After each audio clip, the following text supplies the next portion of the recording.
Friends, आज मुझे कुछ पान के पत्ते तोड़ने हैं क्योंकि बच्चों को खांसी जुकाम लगा हुआ है।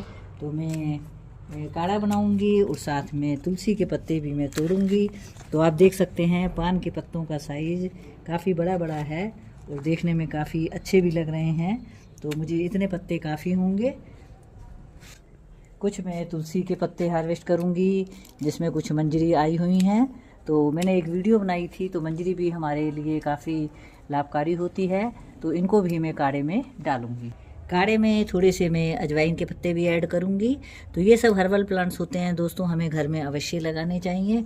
छोटी मोटी बीमारियों को दूर करने में ये काफ़ी लाभकारी सिद्ध होते हैं।